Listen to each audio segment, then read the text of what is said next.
الحمدللہ والصلاة والسلام علی رسول اللہ۔ مرد و عورت کی آپس میں خط و کتابت اور روزے پر اس کا اثر۔ سوال کیا گیا ہے، رمضان المبارک میں گرل فرینڈ کے ساتھ انٹرنیٹ کے ذریعے پیغام رسانی کا حکم کیا ہے، جبکہ اس نے کیمرہ بھی آن کر رکھا ہو اور میں اسے دیکھ رہا ہوں، لیکن یہ سب کچھ احترام کی حدود میں رہتے ہوئے کیا جائے؟ الجواب بعون اللہ سبحانہ وتعالی۔ اول، نسل و عزت کی حفاظت شریعت اسلامیہ کے ضروری مقاصد میں شامل ہے، اس لیے اللہ سبحانہ وتعالی نے زنا حرام قرار دیا ہے، بلکہ زنا تک لے جانے والے سب وسائل مرد کا اجنبی عورت کے ساتھ خلوت کرنا، گناہ کی نظر سے دیکھنا، بغیر محرم کے عورت کا سفر کرنا، عورت کا گھر سے بناؤ سنگار کر کے اور خوشبو لگا کے بے پرد ہو کر نکلنے کو بھی حرام قرار دیا ہے، اور اس میں یہ بھی شامل ہے کہ مرد چوری چھپے عورت سے بات چیت کرے اور عورت اس کے ساتھ لہک لہک کر باتیں کرے تاکہ اسے برانگیخت کرے اور اسے دھوکہ میں لا کر اس کی شہوت بھڑکائے اور وہ اس کی چالوں میں آ جائے، چاہے یہ راستے میں ملاقات کے وقت ہو یا پھر ٹیلی فون پر بات چیت ہو یا خط و کتابت وغیرہ کے ذریعے تعلقات قائم کرنا ہو۔ اور پھر اللہ سبحانہ وتعالی نے رسول اکرم صلی اللہ علیہ وآلہ وسلم کی ازواج مطہرات، حالانکہ وہ پاک باز بیویاں ہیں، ان کے لیے بھی دور جاہلیت کا بناؤ سنگار کر کے باہر نکلنا اور نرمی سے بات کرنا حرام قرار دیا ہے کہ کہیں دل میں کھوٹ رکھنے والا شخص طمع کا شکار نہ ہو جائے، اور اللہ تعالیٰ نے انہیں حکم دیتے ہوئے فرمایا کہ وہ اچھی بات کریں۔ اللہ سبحانہ وتعالی کا فرمان ہے، یا نساء النبی لستن کاحد من النساء ان اتقیتن فلا تخضعن بالقول فیطمع الذی فی قلبہ مرض وقلن قولا معروفا۔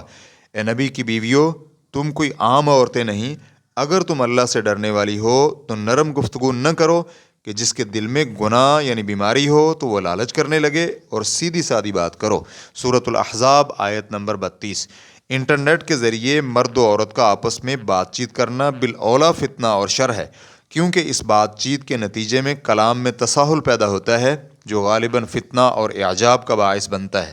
اس لیے اللہ تعالیٰ کی خوشنودی اور اس کی سزا سے بچنے کے لیے اس سے بچنا اور دور رہنا ضروری ہے۔ اس طرح کی کلام کرنے والے کتنے ہی مصیبت اور شر کا شکار ہوئے، حتیٰ کہ وہ عشق و جنون میں مبتلا ہو گئے، اور اس کام نے انہیں اس سے بھی بڑے کام میں دھکیل دیا۔ شیخ ابن جبرین حفظہ اللہ سے یہ سوال کیا گیا، نوجوان لڑکے لڑکیوں کا آپس میں خط و کتابت کرنے کا حکم کیا ہے؟ یہ علم میں رہے کہ خط و کتابت عشق و محبت اور فسقیہ کلام سے خالی ہے۔ شیخ کا جواب تھا، کسی بھی انسان کے لیے اجنبی عورت سے خط و کتابت کرنا جائز نہیں، کیونکہ ایسا کرنے میں فتنہ اور فساد ہے۔ ہو سکتا ہے کہ خط و کتابت کرنے والا یہ سمجھے کہ ایسا کرنے میں کوئی فتنہ اور فساد اور خرابی پیدا نہیں ہوتی، لیکن شیطان ہر وقت اسے دھوکہ اور فریب میں لگائے رکھے گا اور اس عورت کو بھی فریب دے گا، حتیٰ کہ وہ دونوں ہی فتنہ اور شر میں مبتلا ہو جائیں گے۔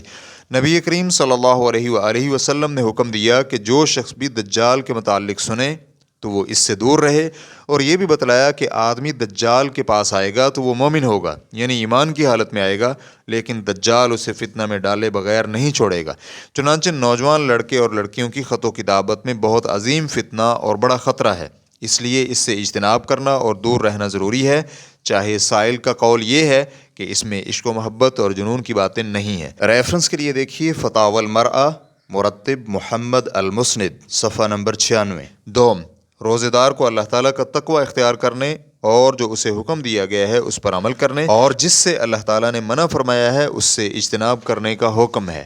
روزے کا مطلب کھانے پینے سے رکنا نہیں، بلکہ روزے کا مقصد تو اللہ تعالیٰ کا تقوی اور پرہیزگاری پیدا ہونا ہے، کیونکہ اللہ جل شانہ کا فرمان ہے تاکہ تم اللہ کا تقوی اختیار کرو، اور نفس کی تربیت اور ہر قسم کے برے اعمال اور گندے اخلاق سے اجتناب ہے۔ اسی لیے رسول اللہ صلی اللہ علیہ وآلہ وسلم نے فرمایا، کھانے پینے سے رکنے کا نام روزہ نہیں، بلکہ لغو اور بیہودہ اور گندے اعمال سے اجتناب روزہ ہے۔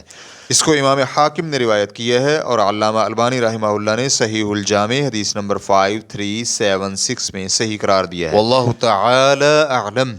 اسلام QA ریکارڈنگز، مؤسسۃ الشیخ محمد صالح المنجد، المملکۃ العربیۃ السعودیہ، فتویٰ نمبر 78375۔ والسلام علیکم ورحمۃ اللہ وبرکاتہ۔